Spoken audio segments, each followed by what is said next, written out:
Bem, são 9 horas e 45 minutos, você está com a Tupã, o programa é Variedades nesta manhã, com o apoio de Rio Máquinas Agrícolas, sua concessionária Estara para a Tupancireta e região, orgulho de ser brasileira. O patrocínio de Delta Sul no mês dos namorados tem presentes para ele e para ela, toda loja sem nada de entrada e o primeiro pagamento é só para agosto. Farmácias associadas aqui, você tem amigos? Farmácias associadas aqui em Tupã é a Farmácia Econômica. Há pouco nós ouvimos aí o Ricardo Henke nos dando seu boletim diário aqui na programação da Tupã, nesse período da manhã com relação à previsão do tempo, né? E alertando que continuam temperaturas muito baixas, né? Esse frio intenso nos próximos dias e expectativa aí de geadas, né? Muito frio aí também para o final de semana, para segunda-feira, com temperaturas aí, inclusive, com a perspectiva de serem negativas. E a gente solicitou um contato a mais com o Ricardo, ele está ao telefone agora conosco, para ampliar um pouco mais essas informações, além desse boletim, porque nós não entramos ainda no inverno oficialmente, me parece, eu até estou sem o calendário aqui, mas me parece que é dia 21, alguma coisa assim, que se entra oficialmente no inverno, e estamos tendo dias extremamente frios e secos aqui em nosso meio, e deve perdurar mais alguns dias.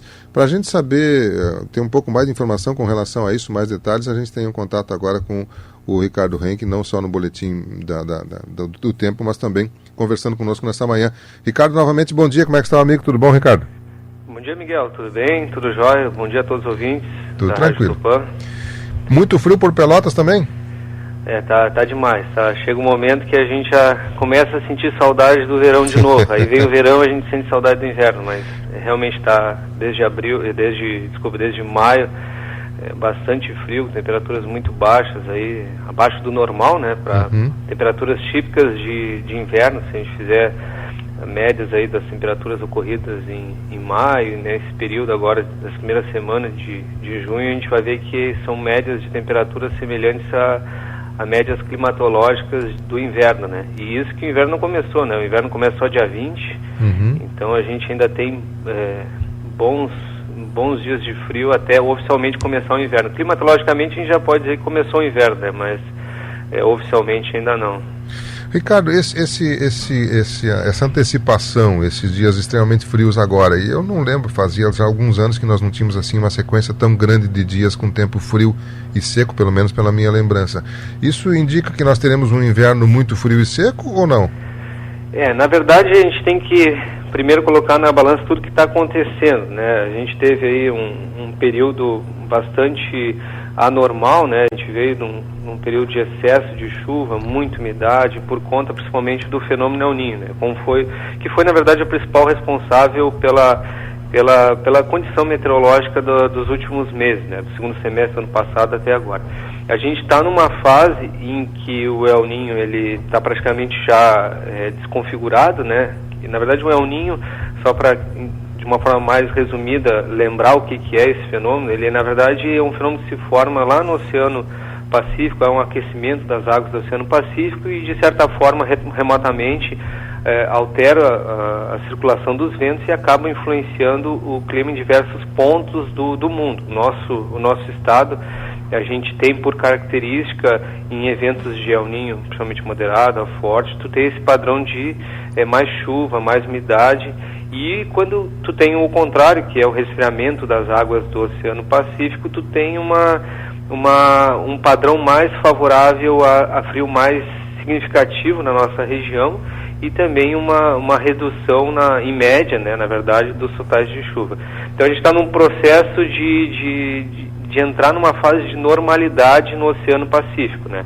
Então, na verdade, águas mais frias agora estão se configurando no Oceano Pacífico, então a gente está entrando numa fase de período de neutralidade. Conforme a evolução dessas condições oceânicas, principalmente lá no Oceano Pacífico, há uma perspectiva que venha se formar nos próximos meses o fenômeno Laninha, que na verdade é algo que, historicamente, quando a gente vê eventos de El Niño forte, muito forte, que nem foi esse último que passou, há muitas vezes sequências do ano seguinte tu tem um fenômeno Laninha, tá? Não é regra, mas há, na verdade, se tu for pegar o histórico, muitos dos casos pós El Niño forte teve Laninha, né? Só que ainda a gente é um pouco conservador, né? Enquanto todo mundo já está dizendo Laninha, Laninha, Laninha, e vai ser o fim do mundo, a gente sempre gosta de esperar a evolução de alguns dados meteorológicos para que de fato isso venha a se confirmar. Só para fechar então, assim, a probabilidade de ter um fenômeno Laninha nos próximos meses é maior que 75%. Então a probabilidade maior nos próximos meses é que de fato tenha um estabelecimento desse fenômeno. A probabilidade de El Niño é 0 e dentro da normal a gente tem uma probabilidade das condições meteorológicas ficarem aí em torno de 25%. Então a probabilidade maior de ocorrência no segundo semestre é do fenômeno Laninha. Então, basicamente isso, eu falo isso porque a gente teve anos atrás aí um fenômeno El Niño que teve uma repercussão mundial, até centros dos Estados Unidos fizeram previsões de furacão e tornado por causa da configuração de um fenômeno El Niño que acabou não se confirmando, né? Então, nem sempre segue aquele padrão que aparentemente está ocorrendo. Mas sim, a gente trabalha com esse cenário de fenômeno de Laninha e com isso, com certeza a gente pode dizer que esse ano vai ser, está sendo e continuará sendo mais frio que o ano passado, né? Então a gente vai ter massas de ar mais frias ainda entrando ao longo do inverno, então esse padrão deve continuar de frio. Uhum. Pode-se considerar normal o que nós estamos vivendo nesses dias agora, que nós vamos ter cerca de 10 dias aí com temperaturas de inverno? Não é normal porque, na verdade, as temperaturas, se a gente comparar assim, o que é histórico, né, o que é conhecido como sendo normal na nossa região, pensando no Rio Grande do Sul, a gente tem dados medidos aí desde a década de 10, 20, quase 100 anos de dados em muitos locais. A gente sempre faz uma análise do que é o normal através desses dados observados ao longo dos anos. E aí quando chega um ano que nem esse, a gente compara o que está acontecendo agora com o que é em média normal, né? Ou seja, o que é em média a temperatura, em média a chuva. E com certeza a gente está vivenciando um período atípico de frio mais intenso e de chuva abaixo da média. E realmente a chuva aparentemente nos próximos 7 dias aí a gente não tem um cenário favorável para chuva. Na sexta-feira, no máximo, aumenta um pouco a nebulosidade, porque depois desse ar frio que está ingressando de hoje para amanhã, que vai intensificar o frio, principalmente amanhã, com temperaturas negativas aí na região, em boa parte do estado, vai vir outra massa de ar frio na sequência para reforçar esse frio no final de semana e segunda. Então amanhã tem aumento da nebulosidade, alguns pontos do estado pode ter alguma chuva fraca e passageira, mas principalmente no sul do estado. Mas chuva mesmo para a região, para o Rio Grande do Sul, olhando assim com um cenário mais distante, é daqui uma semana talvez, aí lá, se aproximando do outro final de semana, que antes da chegada de uma nova frente fria pode ter um pouquinho de elevação da temperatura ali na quinta, sexta-feira, antecedendo a chegada de uma frente fria que pode vir a causar alguma chuva. Mas com certeza esse mês a tendência é de chuva bem abaixo da média, a temperatura com certeza também vai ficar abaixo do normal e esse padrão tá bem estabelecido, tanto abril como maio, tanto maio como junho, com temperatura abaixo do normal no estado, né? Essa pequena possibilidade de umidade, de chuvas, descarta a possibilidade de neve? Na verdade, assim, é um pouco... hoje, os elementos de previsão que a gente tem, e também a maioria dos meteorologistas que atuam na área tem, não sinalizam algo do tipo, mas a gente sabe que esse ingresso de umidade pode, por exemplo, na região da parte da serra, principalmente aqui da Serra do Sudeste, né, com esse ingresso de umidade com temperatura extremamente baixa, via trazer alguma chuva congelada ou algo do tipo, mas nada significativo, assim, no momento, por falta realmente de umidade, né, que assim como precisa da umidade para a chuva, precisa de bastante disponibilidade de umidade para neve, né? Então, a ausência disso, a gente tem, por exemplo, assim, um predomínio hoje de um ar mais seco e frio, e amanhã vai ficar mais seco ainda e frio. Então, o fato dessa massa de ar seco amanhã, na verdade, essa massa de ar frio estar mais seca do que hoje, vai contribuir ainda mais para o resfriamento da superfície, e aí as temperaturas amanhã provavelmente deve amanhecer na região, em alguns lugares, em torno de -2, né? Então, uma atmosfera muito seca, essa condição, ela não é esperada. Porque eu não me lembro qual foi o ano que a gente teve aí na região, né, alguns episódios de neve, que foi bastante interessante, até a gente compartilhou fotos entre a rádio e a empresa, né, mas não tem nada num cenário aí futuro de uma condição de tempo, pensando em previsão de tempo, assim, para 1 a 2 semanas, não tem essa previsão para a região aí de Tupanciretã. Aí, realmente o que vai predominar é esse frio atuante, devido à atuação de uma intensa massa de ar frio e seco. É uma onda de frio intensa, por isso, assim, quem tem condições de estar bem abrigado, de ter uma lareira, ter ar-condicionado, vai conseguir se proteger, né? Mas aquelas pessoas que estão em áreas vulneráveis, com poucas roupas, que moram nas ruas, né? Essas pessoas são pessoas que devem ter, na verdade, as prefeituras do estado, principalmente do sul do Brasil, devem ter uma atenção maior para essas pessoas, porque com certeza a gente já é conhecido de anos anteriores, sempre vai ter alguma notícia, a pessoa foi encontrada, falecida por causa do frio. Então é triste saber que acontecem situações desse tipo, mas o frio é muito intenso, né? Então a gente reforça bastante esse alerta, porque já está frio e isso é uma amostra do que vai ser nos próximos dias, né? Porque se a gente está esperando um frio mais intenso do que já está, então a gente pode esperar realmente uma situação que necessita ter uma atenção especial, né?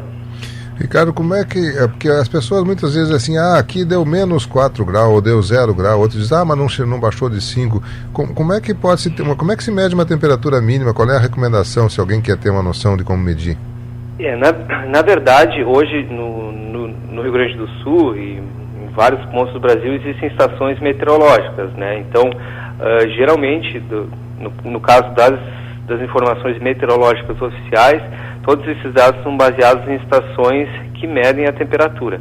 Então, assim, há situações em que tu tem dentro do mesmo município, digamos, pensando na Serra Gaúcha, né? Às vezes tu tem uma estação meteorológica lá no alto do morro, né, que mede uma temperatura de 2 graus, por exemplo. E se tu pegar logo em seguida, ao lado, na parte de baixo da encosta da montanha, tem uma outra estação meteorológica, tu vai ver temperaturas de menos 5 graus, por exemplo. Isso num mesmo dia, numa mesma situação.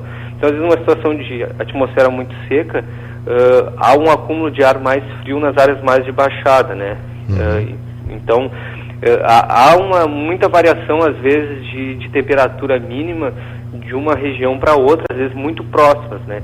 Então, claro, o ideal é tu ter uma medição em diversos pontos de um determinado município para te ver como é que é essa variação da temperatura e saber, o bairro tal é mais frio que esse. Com certeza, quando a gente fala e quando se menciona alguma temperatura, é algo de referência para a região, porque é um dado que existe e é oficial para aquela região, né? Perfeito. Mas se a pessoa tem interesse em fazer uma medição oficial, na verdade, tem que sempre levar em consideração que não é qualquer termômetro que mede de forma correta a temperatura, assim como qualquer pluviômetro mede de forma correta a chuva. A gente sempre reforça na parte da chuva, né, que esses pluviômetros chatinhos que muitas vezes a maioria do pessoal da agricultura utiliza, né, são pluviômetros que não medem de forma correta a chuva. Claro, como todo mundo usa, tu consegue comparar entre um e o outro quando foi a chuva. Mas se for ver as normas da meteorologia, ele é um pluviômetro, um tipo de pluviômetro que mede em torno de 25% em média, mais do que realmente chove, se for comparar com uma estação meteorológica que segue as normas corretas para a medição, né? Então, para a temperatura é a mesma coisa, não é qualquer termômetro. Então, é interessante procurar saber assim qual é um termômetro que realmente mede de forma correta. E se for um termômetro com medição através de uma observação de uma pessoa, né? Também há estações meteorológicas que medem através de sensores as variáveis de temperatura e assim por diante, né? Perfeito. Bom, a nossa maior produção de grãos aqui é no verão, e você nos disse que há 75% de probabilidade que Laninha se confirme. Se confirmando Laninha, há uma diminuição no volume de chuvas. Essa formação do Laninha, se se consolidar, ela deve permanecer por um semestre, por um tempo assim? Que na verdade, assim, esse é o ponto, né? Que na verdade, hoje existem vários modelos climáticos que permitem a gente vislumbrar um cenário futuro de como vai ser na parte do clima, né? Então, essa probabilidade que excede aí 75% de formação do Laninha não especifica se vai ser um Laninha fraco, moderado ou forte. Então, é conhecido que Laninhas com intensidade mais forte influenciam de forma mais impactante nossa região com falta de chuva no verão. Mas não necessariamente um Laninha fraco vai trazer essa condição. Então, primeiro tem que, de fato, se concretizar o fenômeno. Segundo é saber qual é a intensidade dele, ver a evolução nos próximos 2 meses vai dar para ter um acompanhamento e aí sim ter uma ideia de como vai se comportar esse Laninha. Assim como foi o El Niño, à medida que ia passando as semanas, a gente ia vendo que estava caminhando para um El Niño forte. Tem que ver se realmente o Laninha vai caminhar para nesse mesmo ritmo. Então, assim, por exemplo, eventos de El Niño e Laninha fracos, muitas vezes tem situações próximas do normal para a região. Então, não necessariamente o fato de tu ter um fenômeno Laninha, tu vai ter escassez de chuva. Então, por isso que é importante primeiro ver se vai se concretizar o Laninha e como vai ser a intensidade desse fenômeno Laninha. Então, claro, tu já tem que trabalhar sempre com a perspectiva que existe essa probabilidade alta de fenômeno Laninha, uma probabilidade até maior de que puxe uma situação de chuvas abaixo da média. Então, nosso estado já tem um problema de chuva no verão, né, por assim, muita irregularidade na chuva.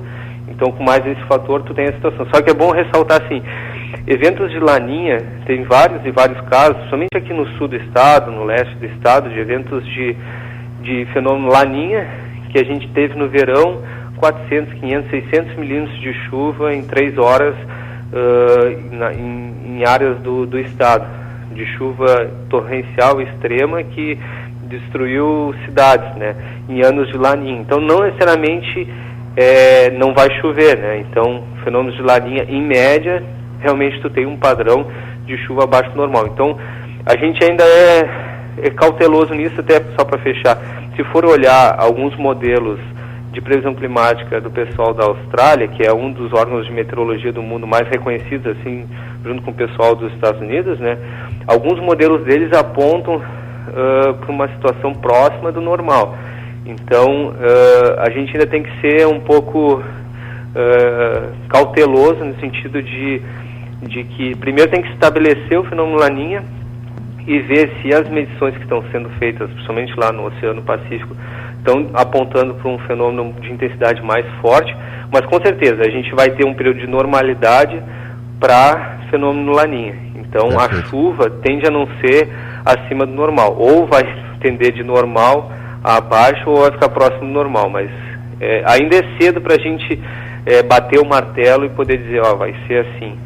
Mas é importante a gente já ter essa ideia em mente, porque a gente já está no meio do ano, né? Então quem trabalha quem é da área da agricultura já ter um planejamento, pensar bem isso, dessa possibilidade e acompanhar direto as condições, principalmente as variações das informações que venham aí a apontar ou não para uma condição de Laninha, né? Sem dúvida. Ricardo, obrigado pela sua atenção. Hoje um pouco mais ampla, a gente ampliando essas informações, porque uma mudança climática que está acontecendo, que você está nos confirmando aí. Vamos aguardar, quem sabe na primavera já tenhamos alguma informação mais consolidada sobre a questão do Laninha, né? Se vai na verdade, ao longo do inverno agora, começando aí no dia 20 em diante, né? Mas as próximas semanas a gente vai conseguir ter com mais clareza dados mais concretos se realmente... porque assim, só para fechar, tinha águas bem aquecidas e rapidamente está resfriando nessa região do Oceano Pacífico. Então esse é um bom indício que está se configurando o fenômeno Laninha.